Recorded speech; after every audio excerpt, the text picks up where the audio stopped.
Bonjour à tous, aujourd'hui je vais vous présenter dans cette vidéo d'écologie quelques caractéristiques principales des écosystèmes, un chapitre inscrit au programme de première spécialité SVT. Étant donné la grande quantité de notions associées à ce sujet, je me baserai sur un seul exemple d'écosystème, classique sous nos latitudes, la prairie en milieu tempéré, dont je présenterai certaines espèces. Je traiterai la vidéo selon deux axes. Dans un premier temps, je présenterai la diversité des interactions qui s'établissent au sein d'une prairie, puis j'illustrerai comment la matière y est transférée en permanence. Je n'aborderai pas les notions de perturbation des écosystèmes, ni les impacts humains sur ces derniers. Tout d'abord, qu'est-ce qu'un écosystème ?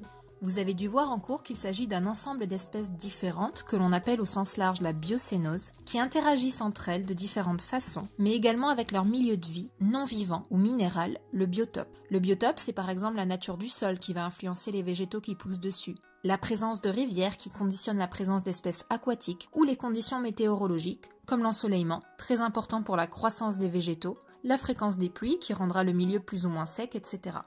Pour comprendre comment s'effectuent les flux de matière dans un écosystème, je vais commencer par quelques rappels fondamentaux de seconde. Vous savez que tous les êtres vivants sont constitués de cellules, elles-mêmes construites à partir de briques fondamentales, les molécules organiques. Ces molécules organiques ont en commun d'être constituées d'atomes de carbone reliés à de l'hydrogène, avec souvent de l'oxygène et de l'azote. Ainsi, le CO2 n'est pas une molécule organique, car elle ne possède pas d'atomes d'hydrogène liés au carbone.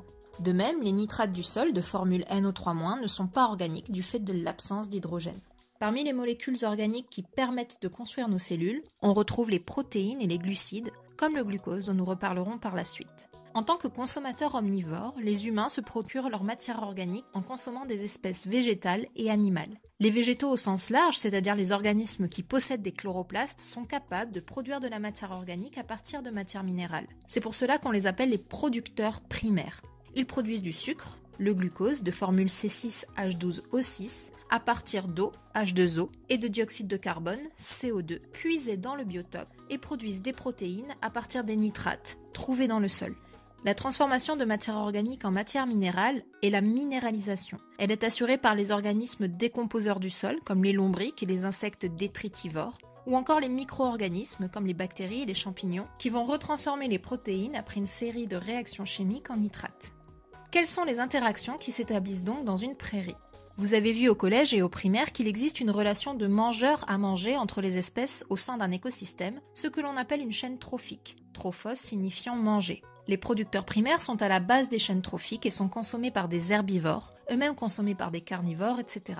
À chaque niveau de la chaîne trophique, de la matière organique est perdue, car d'une part, toutes les parties d'un organisme ne sont pas digestibles, et d'autre part, une partie de l'énergie ingérée est utilisée par l'organisme en question pour respirer. Au final, l'ensemble de cette matière organique est recyclée par minéralisation dans le sol, par les décomposeurs. Pour autant, il existe une multitude d'autres interactions dans un écosystème. Avant de les caractériser, il faut d'abord comprendre que chaque espèce, qu'elle soit animale, végétale, fongique ou bactérienne, est caractérisée par sa capacité à se reproduire, donc sa fertilité, et également par sa capacité à générer une descendance viable, c'est-à-dire qui sera elle-même capable de se reproduire plus tard. Cette capacité porte le nom de valeur sélective, fitness en anglais. Lorsque des espèces interagissent entre elles, cela a forcément une influence sur leur valeur sélective. Nous allons étudier un premier cas où l'interaction entre deux partenaires va entraîner une augmentation de la valeur sélective des deux partenaires. Cette valeur sélective peut augmenter par exemple si deux espèces coopèrent et s'échangent de la nourriture qu'il leur serait beaucoup plus difficile d'acquérir sans l'autre. Par exemple, 90% des plantes à fleurs s'associent à des champignons du sol au niveau de leurs racines. Ces champignons, on les appelle les mycorhizes. Les arbres qui produisent du sucre par photosynthèse au niveau des feuilles le transfèrent par leur sève aux champignons, qui en contrepartie utilisent leurs filaments pour absorber efficacement l'eau du sol et le transférer à la plante. Cela augmente la valeur sélective des deux partenaires. Cette interaction, qui s'établit très tôt lors de la croissance de la plante et qui se terminera à la mort d'un des deux organismes, est donc durable dans le temps et porte le nom de symbiose. La valeur sélective peut augmenter dans le cas où un partenaire échange de la nourriture contre une protection envers l'environnement. Par exemple, les bactéries de l'intestin de la vache qui ne supportent pas le dioxygène de l'atmosphère en sont protégées à l'intérieur de l'animal et sont soumises à des températures idéales pour leur développement. En contrepartie, ces bactéries symbiotiques aident l'animal à digérer ses aliments. La valeur sélective peut également augmenter dans le cas où une espèce augmente la fertilité de l'autre. Les insectes pollinisateurs échangent ainsi leur capacité à se déplacer et à transporter le pollen d'une fleur en échange de son nectar. Ces interactions, qui durent moins longtemps qu'une symbiose, portent le nom de mutualisme. Dans certaines interactions, la valeur sélective d'une espèce augmente, mais celle de l'autre diminue. Ainsi, certaines plantes rentrent en compétition pour accéder aux ressources comme la lumière, en poussant de plus en plus haut, ou pour les sels minéraux du sol, en étendant leurs racines de plus en plus profond. La plante qui arrivera à optimiser ces deux types de croissance verra sa valeur sélective augmenter au profit de l'autre. Dans les relations où une espèce est exploitée par une autre, comme dans la prédation, la valeur sélective des proies diminue au cours du temps par rapport à celle des prédateurs. Toutefois, dès que la population de proies est trop faible, la population de prédateurs vient à diminuer, faute de sources de nourriture suffisantes, ce qui permet aux populations de proies de se reconstituer et d'inverser les valeurs sélectives. Il y a donc une véritable dynamique des populations, des proies et des prédateurs qui s'établit au cours du temps. Dans le cas d'un parasite qui s'installe à l'intérieur d'un hôte et se nourrit à partir de lui, comme les tiques des mammifères qui absorbent leur sang, la valeur sélective de l'animal porteur diminue, en particulier si la tique transmet des maladies. Finalement, on voit que ces interactions viennent structurer l'écosystème en jouant sur sa biodiversité, donc sur les espèces qui y vivent, mais également sur l'évolution des populations au cours du temps. Comment est transférée la matière dans une prairie ?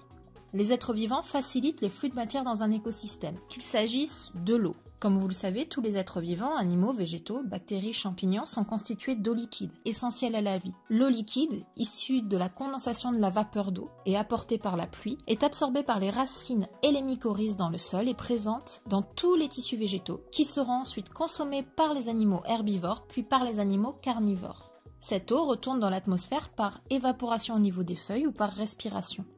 Concernant le transfert de carbone, ce dernier est présent au sein de molécules organiques et minérales. Le carbone minéral du CO2 est absorbé par les végétaux au niveau des feuilles qui par photosynthèse le convertissent en carbone de matière organique en produisant du glucose. Ce carbone organique est consommé par des herbivores qui l'utilisent pour respirer et rejettent du CO2 vers l'atmosphère, ou pour produire leurs propres protéines et sucres qui seront ensuite consommés par des carnivores. Concernant le transfert d'azote, l'azote organique est présent en grande quantité dans les bases azotées de l'ADN ou dans les protéines.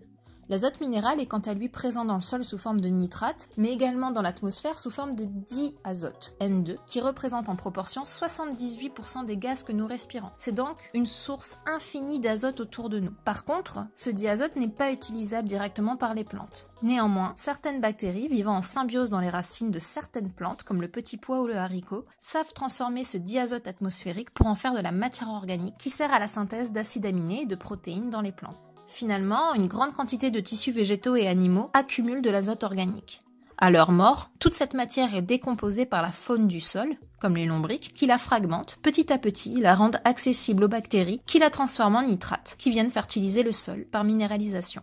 En dézoomant un peu, on peut constater que l'eau, le carbone et l'azote sont transformés de façon cyclique et circulent à travers différents réservoirs terrestres. La biosphère, la géosphère, c'est-à-dire le sol, l'atmosphère et l'hydrosphère, l'eau de pluie, des rivières et des océans. Ces grands cycles de transformation sont ainsi appelés les cycles bio-géochimiques.